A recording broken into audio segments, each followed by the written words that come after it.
Hello, this is Lee Morgan, your host for Spotlight on Mental Health. Today we have a very special topic and a guest.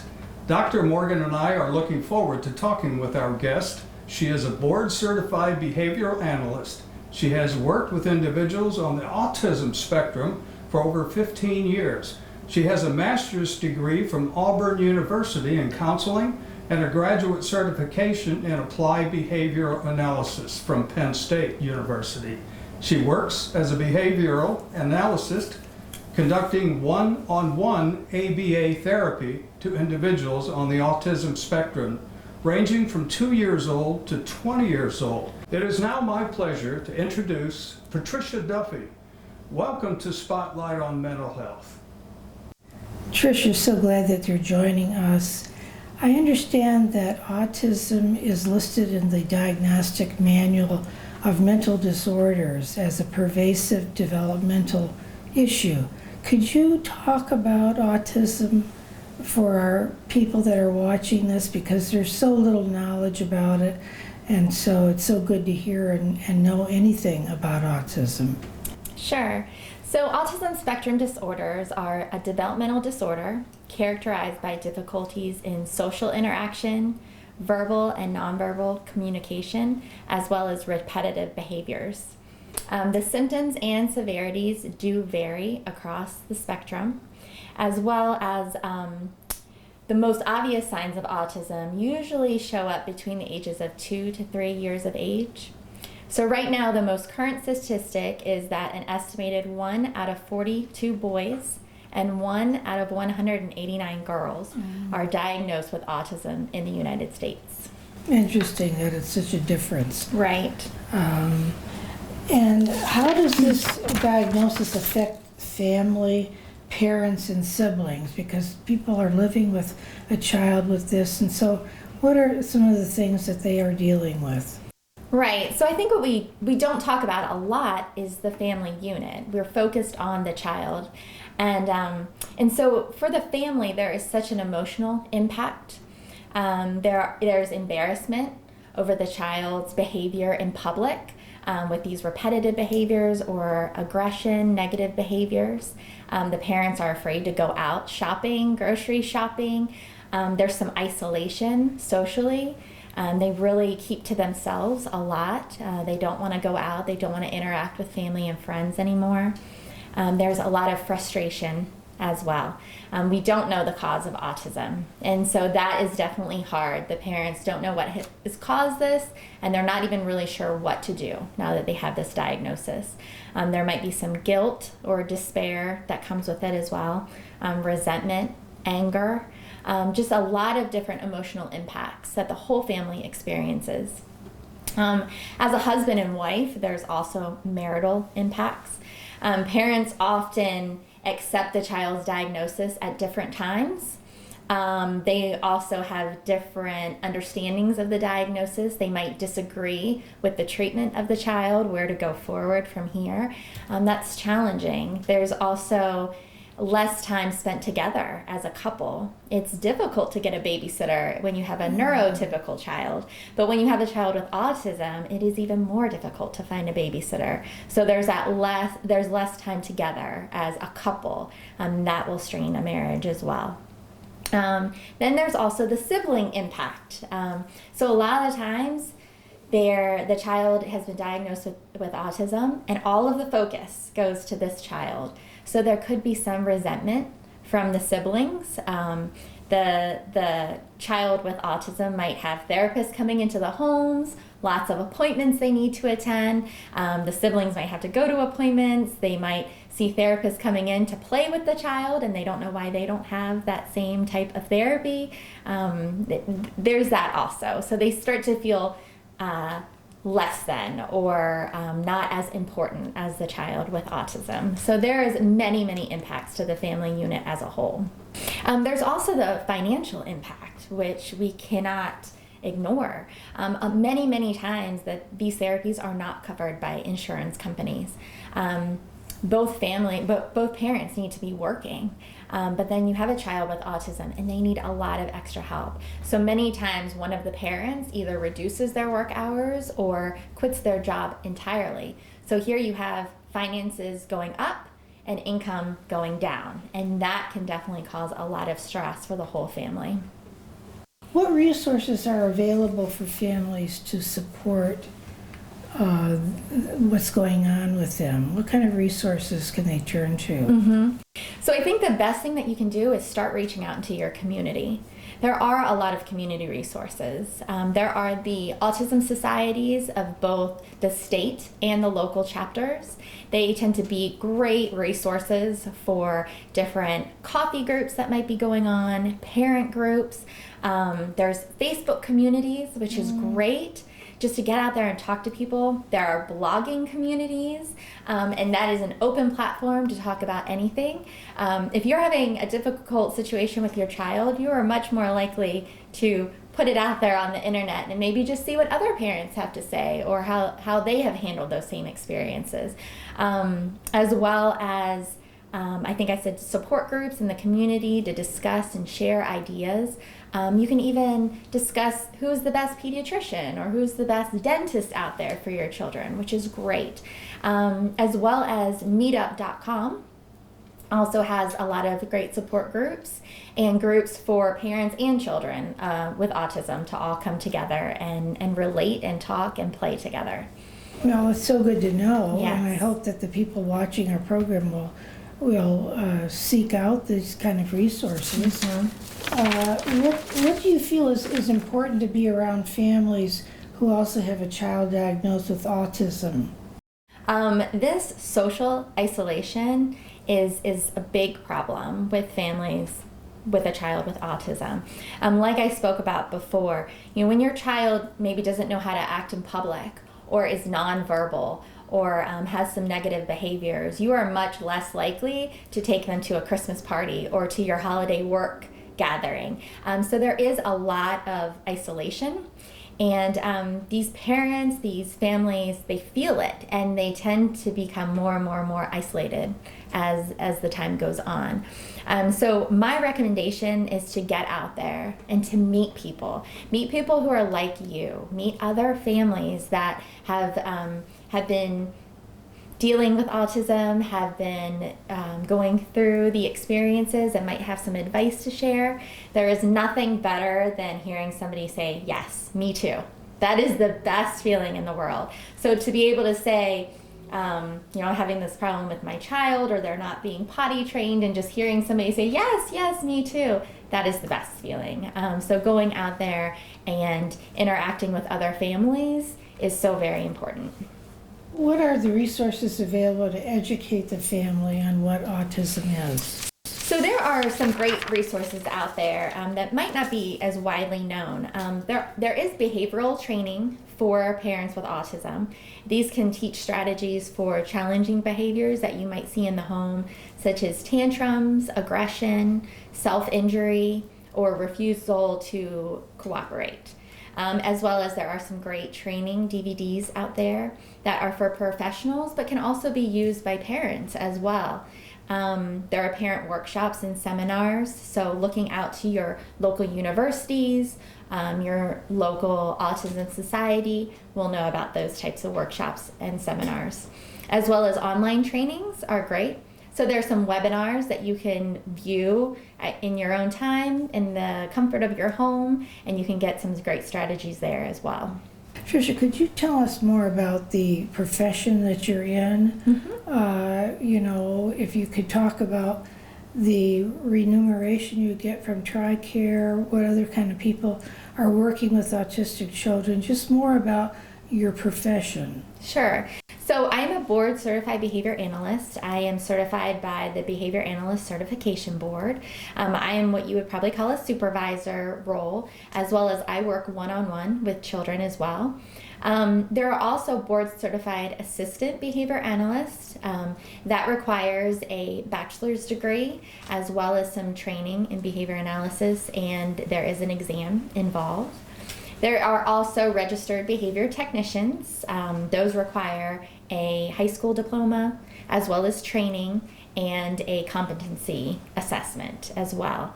So in many cases, there are different tiers.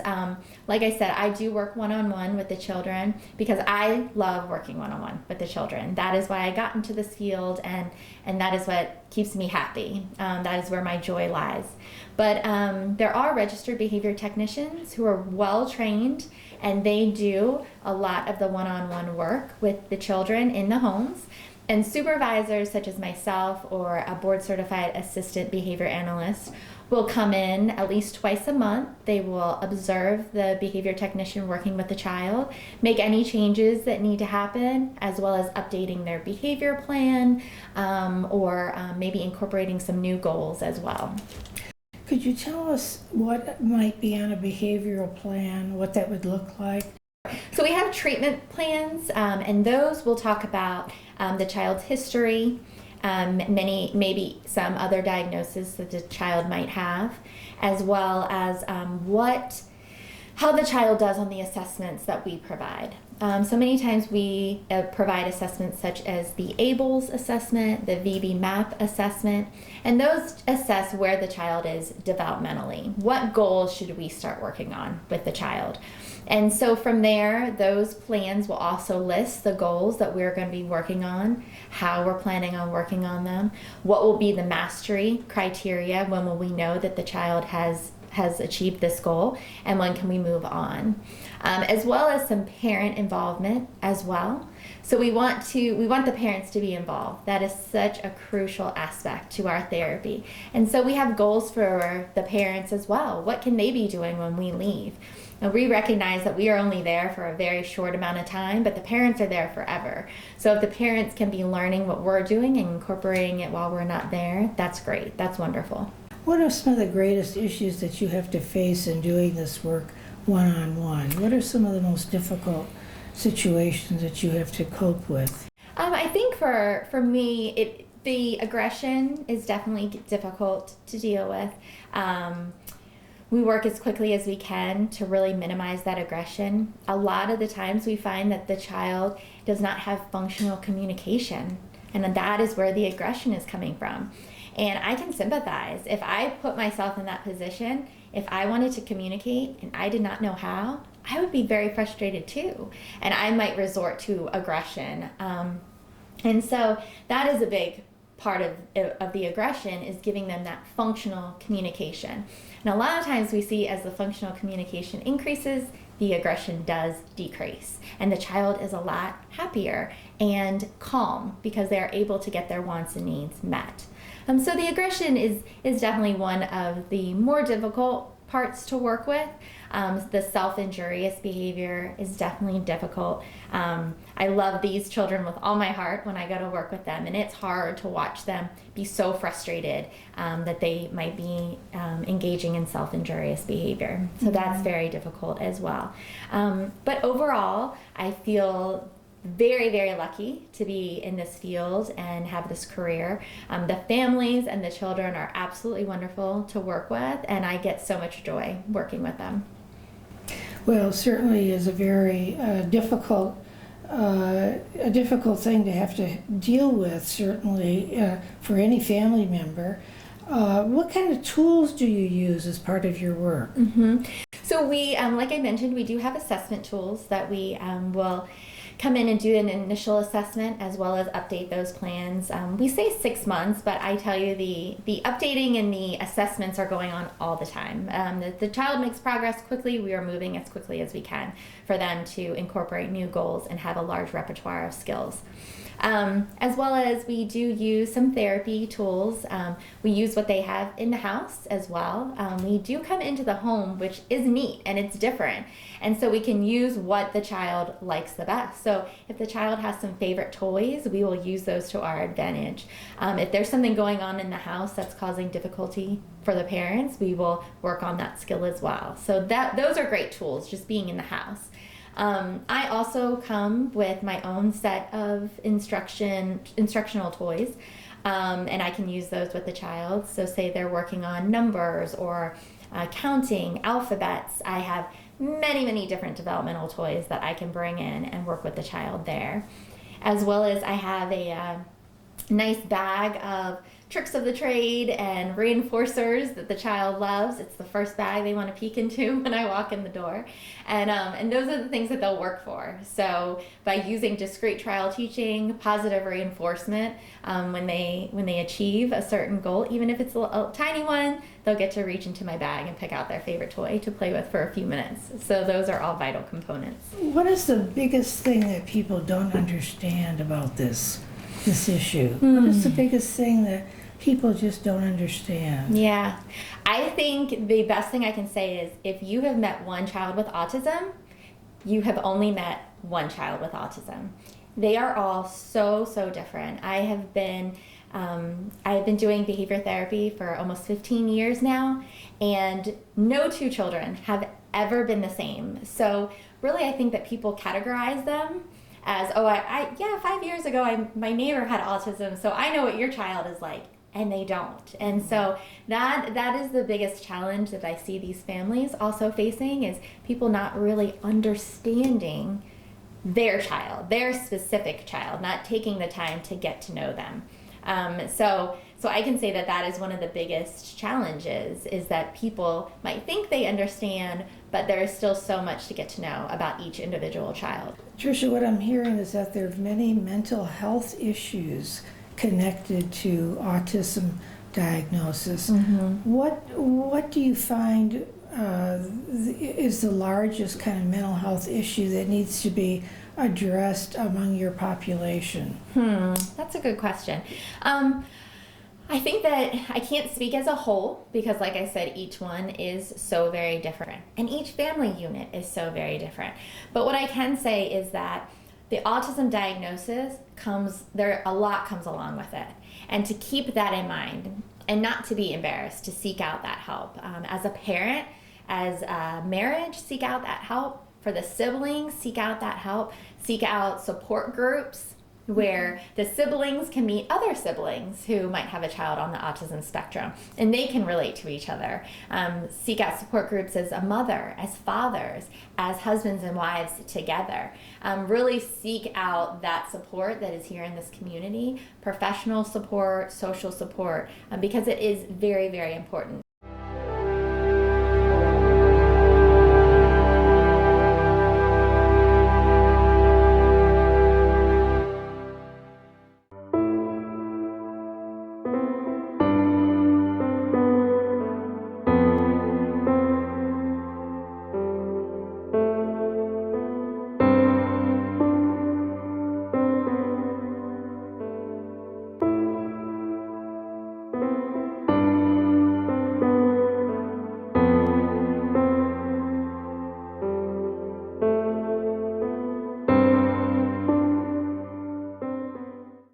Why would you bully me?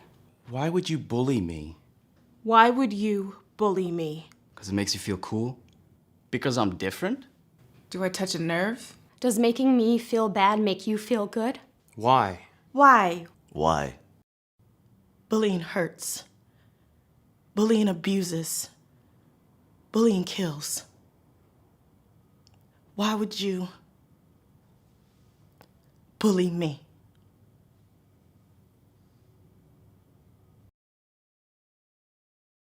Okay, we're all set to do emails. As you recall, we promised to handle these as they come in, and we've gotten several, so here we go now. All right, here's one here. How do you help couples who are remarried dealing with the issues of their children from a previous marriage? I'm going to tell you a story about a remarried couple. Ricardo called me saying that his wife was very angry at him, that his children from a previous marriage weren't respecting him. She also, due to her menopause, was very enraged often in how she was treating him. When they came in to see me, it became obvious that I had to find information about this situation from one of the adult children, who did volunteer to talk with me. In the end, it was really the truth that the children chose to support their mother rather than the new wife.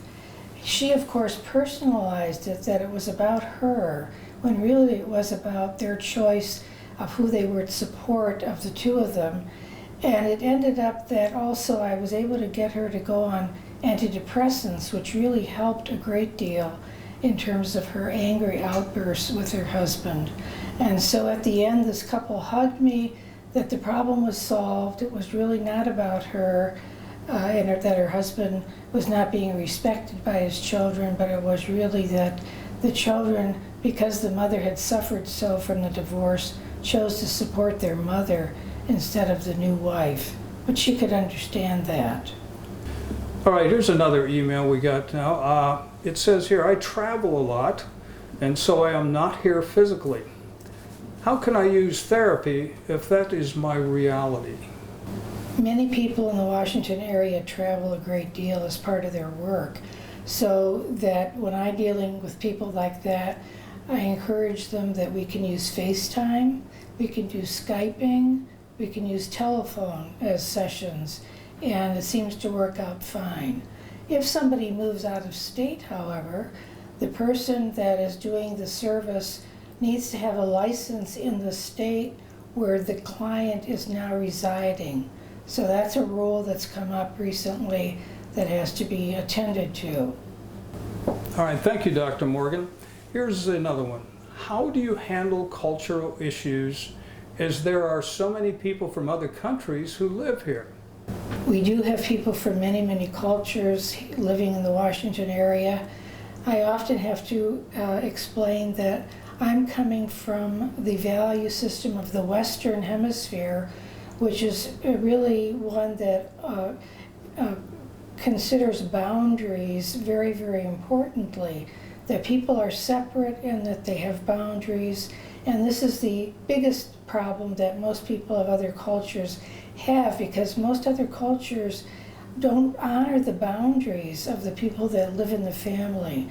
I have a person that I've been working with that was working in his family business, and he was having a hard time first expressing anger and frustration that his parents were not listening to his good advice, and he was much more learned than they in terms of business ethics and business responsibilities.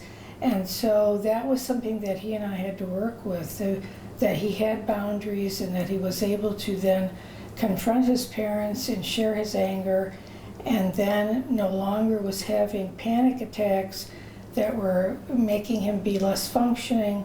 Once he got help with realizing that he needed to really work on the boundaries and help people in the family honor his boundaries, that really helped his situation a great deal. Here's another one now. This is an email. It says, I was physically and emotionally abused as a child. What other services would be helpful besides therapy? There are several different kinds of body work that people can take part in that can really help release emotion that has been trapped in your body from childhood. Acupuncture can soften the body to be less tense, less anxious. Rolfing is a very deep body massage, which also can release emotion. That Rolfing is done in 10 sessions. They are quite expensive. They might have coverage through insurance. There's also meditation where people can help themselves become calm and relaxed, even though they have all these emotions trapped in their body. Guided imagery also I use a great deal, that can take people to those places where there's so much physical hurt, and it can be released in the form of crying.